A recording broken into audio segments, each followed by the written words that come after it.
지역 이슈를 속 시원히 풀어보는 헬로 이슈 토크입니다. 이제 잔류왕은 잊어도 되는 걸까요? 인천 유나이티드의 초반 기세가 심상치 않습니다. 체질이 바뀌었다는 말이 나올 정도인데요. 비록 포항전에선 1대0으로 졌지만 경기를 본 팬들은 기대가 무척 고무되어 있습니다. 오늘 13일 김천 상무와 일전을 벌이는데요. 과연 경기 보는 재미와 더불어 승점까지 더 챙길 수 있을지 짚어보겠습니다. 자, 오늘 김현애 스포츠니어스 기자와 손철민 해설위원 자리하셨습니다. 안녕하십니까? 네, 안녕하세요. 예. 자, 저희가 지난 시즌도 시즌 초반 좀 들떴던 기억이 있는데, 자, 오늘 시즌 초반이 이 정도일 줄은 몰랐어요. 예. 자, 일단, 자, 인천이 이게 레벨이 올라간 게 아닌가라는 생각이 들 정도로 좀 그런 느낌이 있고요. 2라운드까지 사실 연승을 하면서 2위까지 올라가지 않았습니까? 예, 물론 지금 1패를 안고 있는 시점이긴 하지만, 자, 지금 어떤 상황인지 이야기를 본격적으로 좀 나눠보도록 하겠습니다. 자, 손 의원께서 먼저 얘기를 해주실까요? 예. 뭐 일단 지난 경기를 지긴 했지만 그건 저 때문에 진 거라고 생각이 됩니다. 제가 기분이 너무 좋아서 막 이거 다음 경기도 기대가 되고 다음 경기를 꼭 보자. 뭐 우리가 좋을 것이다라고 해서 졌다라고 해석하고 싶습니다. 왜냐면 졌는데 기분이 나쁘거나 얘네들 왜 이러지가 아니라 괜찮아. 너네 그래도 지긴 했지만 충분히 잘했어. 내가 다음 경기가 너네가 또 보고 싶다라는 마음이 지금 저는 저희가 2003년에 창단을 했고 2004년부터 리그를 했거든요. 처음이에요. 빨리 다음 주 가서 내 선수들을 보고 싶은 건 진짜 생애 처음입니다. 그만큼 인천이 한 경기 갖고 삐걱댈 것 같지 않고 앞으로가 더 기대되는 아주 좋은 현재의 상태입니다. 저희도 지난 그 2승 1무 이런 성적을 보면서 조 2위까지 리그 2위까지 올랐을 때 저희가 녹화 스케줄을 바로 당장 잡고 싶었어요. 그럴 정도로 기대가 컸던 상황이었습니다. 자, 김인하 기자님, 지금 아까 레벨업 된 게 아닌가 이런 표현들을 했는데 어떻게 보세요? 일단 포항전을 보면서 선수층이 많이 두터워졌구나 좀 이런 느낌을 확실히 받았습니다. 비록 포항전에서 0대1로 패하긴 했지만 이날 이제 활용한 선수들의 면면을 보면은 좀 다양한 선수들이 이제 경기에 출장을 했거든요. 지금까지 인천 유나이티드가 좀 두텁지 못한 선수층으로 또 고민도 많았고, 그리고 좀 무고사에 의존하는 플레이도 많이 펼쳐서 그런 부분들을 좀 개선해야 된다라는 좀 지적들이 많았는데, 이날 경기에서는 좀 다양한 선수들이 잘 활약을 했습니다. 그리고 또 구단 관계자하고 이야기를 해보니까 앞으로 또 복귀할 선수들이 굉장히 많더라고요. 뭐 오재석 선수를 비롯해서 이제 다양한 선수들이 이제 복귀를 앞두고 있기 때문에 이 선수들이 들어오면 조금 더 다양한 이제 전술을 쓸 수 있을 것이다라고 이제 기대가 모아지고, 특히나 이제 포항전에서 포항은 올 시즌에 어떻게 보면 가장 껄끄러운 지금 상대라는 평가를 받고 있어요. 뭐 강팀들을 연파하고 있는 팀이고 굉장히 이제 그 감독의 지도력도 높게 평가를 받고 있는 팀인데, 이 팀을 상대로 비록 패하긴 했지만 점유율 면에서는 밀리지 않았고 오히려 포항을 상대로 이 경기를 주도하는 모습을 놓고 봤을 때 이 경기는 패했음에도 불구하고 굉장히 박수를 받아야 되는 경기다라고 봐야 될 것 같습니다. 내용 면에서는 아쉽지만 그래도 선전한 것을 우리가 확인할 수 있었다. 그런 말씀인 것 같고, 일단 인천의 저력을 좀 제대로 보여준 뭐 경기 하나하나 다 그랬습니다만은 지금까지 한 경기 중에 좀 가장 인상적이었던 경기나 좀 그런 표현을 좀 듣고 싶습니다. 먼저 말씀하실까요? 일단은 뭐 제가 직접 원정을 갔습니다. 강릉전, 그러니까 강릉 경기장에서 한 강원전이었거든요. 그때 이제 저희가 후반 말미에 이제 1대0으로 이기면서 멋있는 이제 아주 슈퍼 골이 나오면서 이겼는데, 가만히 오는 길에 생각해봤어요.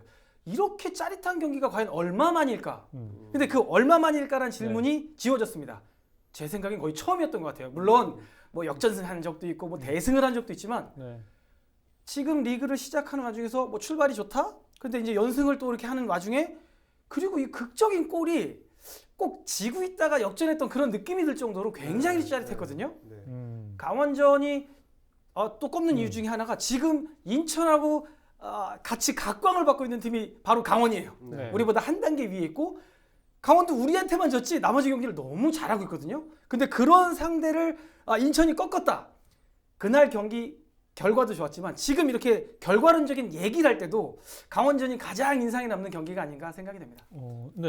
김 기자님은 어떤 기억이 저도 있으세요? 일단 강원전을 꼽지 않을 수 없죠. 왜냐하면 이날 특히나 이 결승골 장면에서 이명주 선수의 환상적인 패스에 이은 김준엽 선수의 침투의 이 득점까지 이 장면은 정말 올 시즌 인천 유나이티드의 뭐 앞으로도 다양한 골이 터지겠지만 정말 뭐 최고의 골 중에 하나가 될 수 있을 것이라는 좀 생각이 들고요. 특히나 이명주 선수가 축신이다라는 별명을 얻을 만한 그런 정말 환상적인 패스였습니다. 그래서 저도 그 강원전을 굉장히 인상 깊게 꼽는데 그 외에 한 경기를 더 꼽자면 저는 개막전 수원과의 경기. 예, 그 경기에서도 사실은 개막전을 조금 뭔가 그르치고 승점을 따지 못하거나 뭐 승리하지 못했을 경우에는 굉장히 올 시즌 한 시즌을 좀 힘들게 좀 갈 수도 있었는데 이 경기에서 이제 후반 막판에 터진 극적인 이제 무고사 선수의 골로 인해서 승리를 거뒀거든요. 그래서 올 시즌 인천의 경기를 보면 뭐 다득점을 하지 못하고 있습니다. 뭐 1대0으로 승리를 거두고 뭐 1대1로 무승부를 뭐 기록하는 이런 좀 모습들이 있는데 이 수원 삼성전에서의 마지막 그 집중력을 발휘했던 그 모습이 굉장히 인상 깊었던 그런 경기였습니다. 좀 이명주 선수 플레이를 좀 강조하셨는데 네. 이명주 선수는 원래 기본기가 출중하잖아요. 좀 네. 어떤 이번에 좀 독특한 좀 평을 할 수 있을까요? 이명주 선수는 많은 분들이 이제 인천으로 온다고 했을 때 의아해했습니다. 조금 더 사실 뭐 인천도 좋은 팀이지만 그렇죠. 더 좋은 조건으로 더 빅클럽으로 갈 수 있는 선수인데 인천을 선택하는 것 자체가 좀 의아하게 받아들이는 분들도 있었는데 그만큼 굉장히 이제 클래스가 있는 선수고 맹활약을 하고 있습니다. 그런데 아쉬운 거는 포항전에서 이명주 선수가 45분만 뛰고 교체 아웃됐어요. 그래서 저는 이 부분을 놓고 봤을 때 조성환 감독이 뭔가 수적인 우세를 앞세우고 체력적으로 앞서는 경기를 하기 위해서 바꾼 거 아닌가 싶었는데 그날 아쉽게도 부상을 좀 당했습니다. 그래서 이명주 선수가 워낙 팀에서 차지하는 비중이 크기 때문에 이날 부상이 앞으로는 조금 인천으로서는 변수가 되지 않을까 이런 생각이 좀 들기도 합니다. 예. 이 자리에 이명주 선수의 팬이 한 분 더 계시죠. 아, 네. 네. 뭐 이명주 선수 덕분에 요즘에 경기 보는 맛이 난다고요? 네, 그래서 네. 제가 이름을 손철민에서 이철민으로 뭐 바꾸고 싶을 정도로 좋은데 그러니까 예전에 인천의 미드필더들의 성향이 좀 그랬어요. 그러니까 인천 유나이티드 하면 따라붙는 수식어 중에 하나가 우당탕 쿵탕이었습니다. 볼을 잡으면 원래 이제 기본이거든요.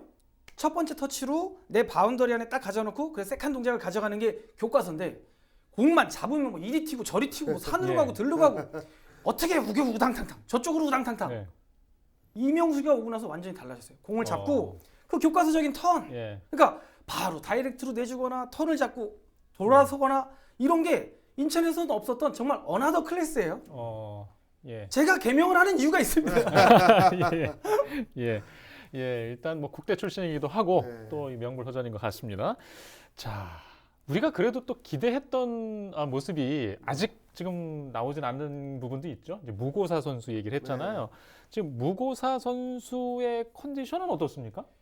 일단 뭐 조금 긍정적으로 말씀드리면 첫 골은 신고를 했어요. 그래도 다행히 첫 경기에서 그러니까 첫 단추는 잘 깼는데 그 이후에 이제 골잡이로서의 면모 특히 인천 유나이티드가 또 수식어 중에 하나가 무고사 유나이티드란 말이 있어요. 아까 김 기자님께서 말씀해 주셨지만 무고사에 대한 의존도가 굉장히 높아요. 그런데 지금 그 의존도와 또 골수를 놓고 보고 경기 수가 아직 적긴 하지만 아직 무고사가 완전히 올라오지 않았습니다. 그런데 지난 강원전도 그렇고 포항전도 그렇고 무고사가 골대를 여러 차례 맞췄거든요.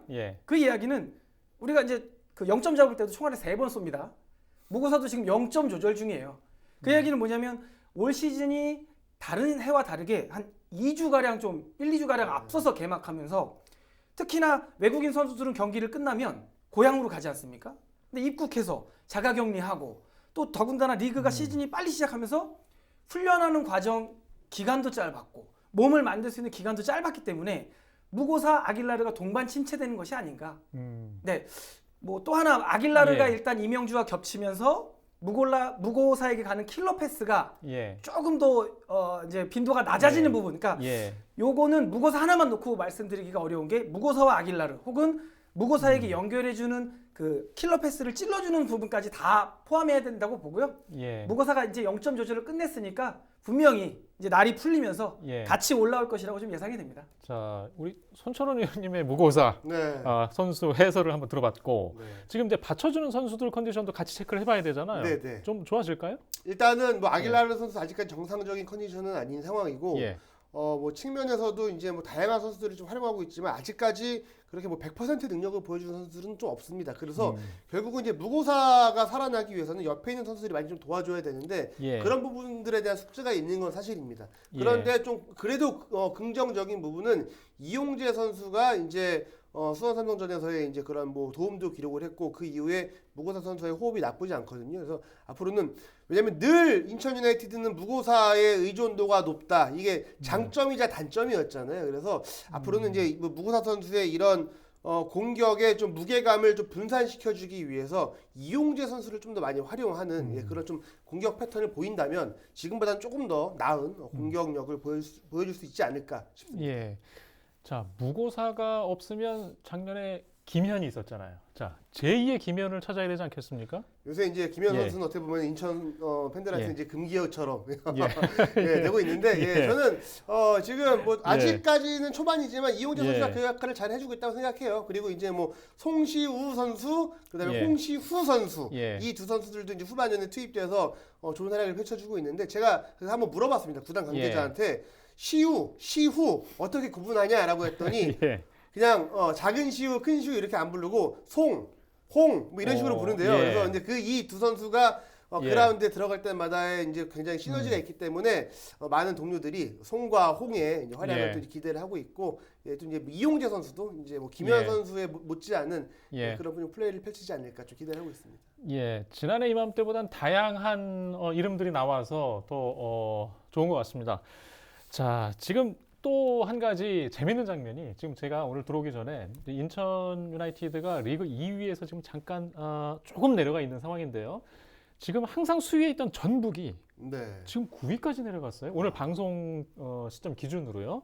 자, 뿐만 아니라 지금 대혼전입니다. 강팀들이 너무 넓게 퍼져 있습니다. 하위권으로. 자, 이런 상황을 각각 어떻게들 보시는지 좀 이야기를 들어보겠습니다. 먼저 말씀해 주시죠. 일단 K리그 1이 12팀으로 구성이 되어 있잖아요. 12팀으로 이렇게 좀 타이트하게 구성이 되면서 영원한 강자도 영원한 약자도 없습니다. 그래서 뭐 한두 경기 좀 집중력을 잃어서 뭐 한 2연패 정도 당하면 그대로 순위가 떨어지는 그런 상황들이 좀 있고 좀 약간 또 대진에 따라서 그런 경우도 있어요. 그래서 전북 같은 경우에는 포항을 상대로 패했고 울산을 상대로 패하면서 2연패를 당하면서 지금 이제 하위권으로 내려가 있는데 또 반대로 이야기하자면 몇 번의 연승을 통해서 금방 또 상위권으로 치고 올라올 수 있고 파이널 A로 이제 진출을 할 수 있거든요. 그래서 이 지금 K리그 1 같은 경우에는 정말 예측하기가 쉽지 않은 리그고 그 다음에 뭐 단 한 번의 실수로 또 순위가 뒤바뀌는 그 정도의 굉장히 복잡한 리그다라고 좀 말씀을 드리고 싶습니다. 자, 어떻게 예측하십니까? 맞습니다. 김 기자님께서 해주신 얘기가 저도 같은 의견인데 저는 좀 다르게 얘기를 하자면 올라간 팀은 올라가고 내려갈 팀은 내려갈 거예요. 네, 그 내려갈 팀에도 인천이 포함되어 있다라고 저는 얘기할 거예요. 뭐냐면 이거는 뭐 이제 제가 자주 섞인 농담이 아니라 저는 그렇게 생각해요. 리그가 물론 지금 12팀이라는 굉장히 작은 수지만 결국에 리그라는 거는 우승을 지향해야 되는 팀, 그 다음에 이 탈꼴찌를 지향해야 되는 팀들이 분명히 나눠져야 된다고 봐요. 제가 늘 말하잖아요. 인천은 6, 7, 8위만 해달라. 그러니까 우리 같은 팀이 인천 같은 팀이 맨날 우리가 이번 목표는 우승입니다. 이것도 좀 리그 성격상 맞지 않다고 생각해요. 물론 K리그 성격엔 맞을 수도 있지만 이 축구라는 이 스포츠에서는 분명히 우승권, 강등권, 그다음에 중위권이 있거든요. 전북은 올라올 것이고 인천은 내려올 거예요. 근데 많이 내려오진 않을 거예요. 지금 이제 손철민 위원의 이야기는 어디까지나 지극히 개인적인 이야기라는 걸 말씀을 드리면서 제가 욕을 많이 먹습니다. 일단 뭐 저는 좀 생각이 다릅니다. 자, 일단 파이널 A 이 순위 사실 인천이 더 높은 자리에서 계속 오랫동안 유지하면 좋겠습니다만은 우려하신 대로 경기 내용을 보면서 좀 걱정도 있잖아요. 자, 이 순위가 조금씩 달라질 거라고 일단은 보시는 것 같고요. 네, 그렇습니다. 김 기자님 어떻게 보세요? 뭐 저도 좀 비슷한 의견입니다. 왜냐하면 결국은 선수층이 두텁고 다양한 선수들을 활용할 수 있는 팀이 위로 올라가는 게 사실이거든요. 그런 면에서 놓고 봤을 때 뭐 인천이 뭐 지금 잘하고 있지만 뭐 여름 이적 시장에도 그래도 조금 더 뭐 좀 임팩트 있는 선수를 한두 예. 명 정도 더 영입을 해야 예. 그래도 이제 상위권에서 조금 더 예. 경쟁력을 갖출 수 있지 않을까 예. 싶은 생각이 듭니다. 일단은 예. 최근에 좀 부상자도 너무 많고 예. 그런 선수들의 이제 빠른 부상 회복도 필요하고 예. 좀 수비적으로도 좀 더 안정감을 좀 찾았으면 하는 바람이 있습니다. 예, 일단 돌아오는 경기를 한번 결과를 보고 우리 조성환 감독이나 선수들의 어떤 표정이나 이런 것도 좀 확인해보고 이 자리 다시 이야기해보면 또 어떤 상황이 될지 모르겠습니다. 제가 그냥 욕을 계속 먹었으면 좋겠어요. 예, 알겠습니다. 자, 지금 또 선전하고 있는 한 팀이 있습니다. 바로 김천 상무인데요. 아, 상당히 그 높은 위치에 있습니다. 자, 이 김천 상무를 잡아야 되잖아요. 좀 비법이 있다면 좀 들어보겠습니다. 일단 제가 말씀드렸다시피 김천이 가장 무섭습니다. 저는. 예. 지난 저희가 방송에서 다크호스를 김천으로 제가 뽑았거든요. 역시나 제 기대에 부응해서 김천이 굉장히 잘해주고 있는데 예. 그렇다고 또 이번 주 못하는 것도 또 말이 안 되거든요. 네. 파이법을 좀 찾아봤어요. 예. 조규성 선수가 지금 득점 공동 1위를 달리면서 잘하고 있는데 그러니까 그 조규성 선수를 막는 법을 분명히 조성환 감독도 알고 계실 거예요. 뭐냐면 조규성이 잘하니까 조규성을 틀어막자. 근데 조규성 선수가 하나 제 눈에 걸린 단점은 아직 마음이 어리다라는 거예요. 그러니까 이 조규성 선수가 잘할 때는 정말 신나가지고 플레이가 불붙듯이 예. 살아나는데 약간만 조규성 선수가 자신이 원하는 플레이를 못하면 약간 조금 짜증을 내고 조금 이렇게 필드에서 저기 주저주저하는 모습이 보이거든요.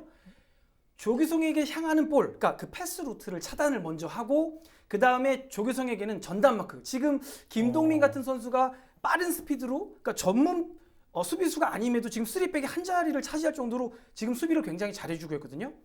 이런 김동민이 만약에 조규성을 조금 귀찮게 하면 조규성은 제풀에 좀 지쳐 떨어질 것 같아요. 예. 분명히 조성환 감독도 그걸 알고 있기 때문에 조규성을 먼저 성질나게 예. 아주 그냥 옆구리를 예. 싹 찌르면 예. 분명히 우리 역습 한 방으로 김천을 꺾을 수 있는 예. 아주 카운터 어택이 멋지게 나올 것이라고 예상을 합니다. 예. 조규성을 잡는 게 키포인트입니다. 자, 이렇게 콕 집어서 얘기하셨고요. 김현애 기자님 어떻게 생각하세요?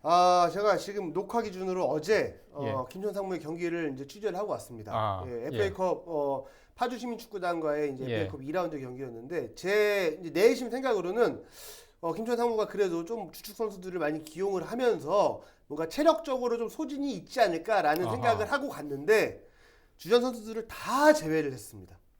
예.